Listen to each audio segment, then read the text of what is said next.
Jadi belum 1 tahun ini saya kehilangan kedua orang tua saya bersamaan. Seperti yang tadi Pak Ustadz bilang, mungkin ketika saya masih membutuhkan kedua orang tua, tapi Allah mengambilnya lebih dulu. Kebetulan saya sudah bekerja. Salah satu pengalihan saya terhadap kesedihan orang tua itu mungkin dengan bekerja, dengan mungkin bermain sama teman, nongkrong gitu untuk pengalihan kesedihan saya tersebut, Pak Ustadz.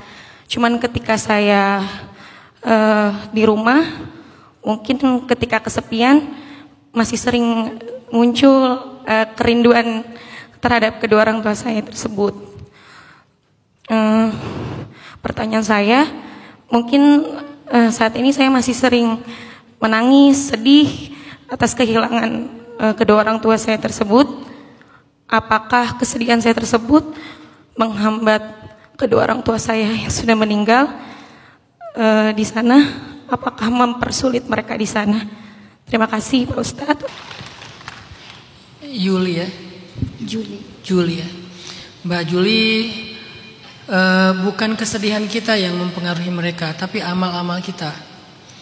Jadi memang disebutkan dalam sebuah riwayat bahwa ketika seorang anak berbuat dosa, itu akan menyedihkan atau menyusahkan orang tuanya di dalam kubur.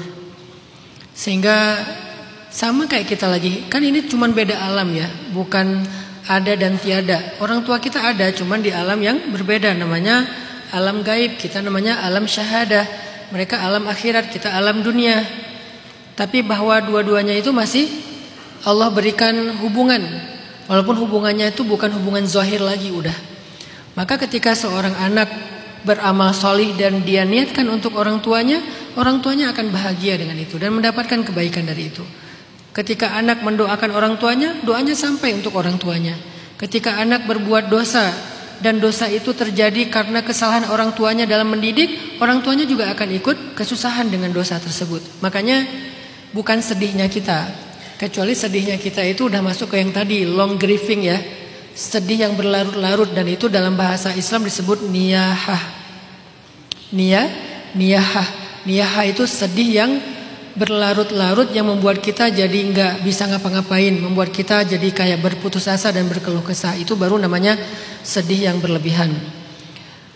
Bahkan Nabi Muhammad pernah bersedih dalam waktu yang lama ketika kehilangan Abu Thalib dan Khadijah. Sampai tahun itu dikenal dengan nama tahun Amul Huzni, tahun kesedihan atau tahun long grieving tadi.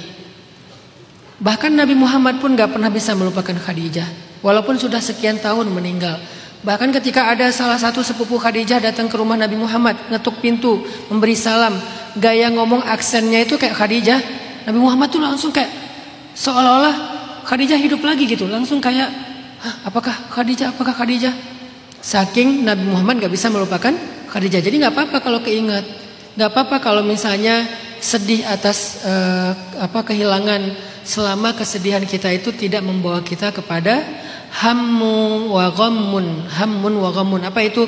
Putus asa dan berkeluh kesah. Jadi yang berpengaruh bukan itu, tapi amal-amal kita. Allahu a'lam.